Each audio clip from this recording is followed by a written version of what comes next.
It was the summer of 2017 when I took a solo road trip from Chicago to Denver. I had just gotten out of a long relationship and needed time to breathe, think, and feel alive again. I booked cheap motels along the way and avoided any luxury. It wasn't about comfort. It was about freedom. 3 days into the trip, I was driving through a small, forgotten town in Kansas. Flat land, dusty roads, and almost no cell service. The sun was setting, and I still had another 100 miles to go. That's when I saw the flickering neon sign. Red Pine Motel, vacancy. The place looked like it hadn't been renovated since the 70s. There were only 2 cars in the parking lot, and both were covered in dust. Something felt off, but I was too tired to keep going, so I pulled in. At the front desk sat an old man with a fixed smile that didn't reach his eyes. He didn't ask for ID, just slid a rusty room key toward me and said, "Room 13. No smoking, and don't open the window after midnight." Room 13. I almost laughed. How cliché. I took the key and walked down the hallway. The walls were stained and the light above room 13 kept flickering. The room itself smelled like old wood and something faintly metallic. But again, I was exhausted. I took a quick shower, locked the door, and tried to sleep. Around 2:13 a.m., I woke up, freezing. The room felt ice cold, even though it was summer. That's when I noticed something strange. The window, which I had locked, was now slightly open, and the curtain was blowing in the breeze.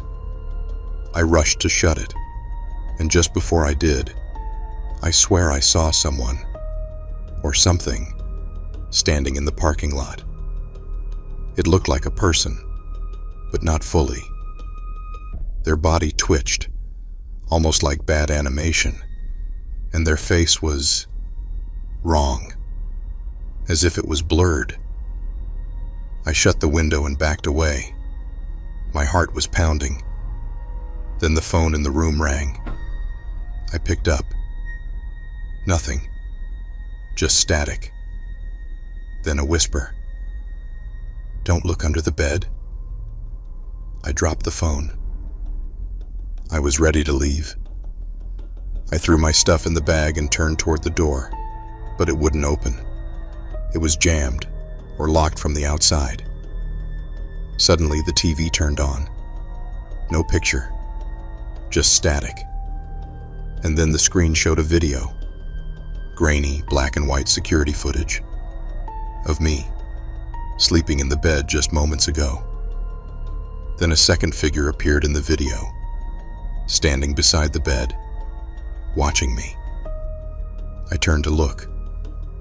No one was there. I lost it. I kicked the door, screamed, but nothing. Then the voice came again, this time from inside the closet. "We told you not to open the window." I ran to the closet and yanked it open. Nothing, just darkness. Then the lights cut out.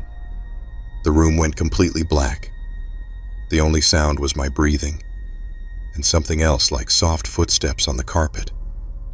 A pale hand reached out from under the bed. I don't remember exactly what happened after that. I must have blacked out. When I came to, it was morning. The sun was up, birds were chirping, and everything looked normal. I grabbed my stuff and ran out of the room. At the front desk, the old man was gone.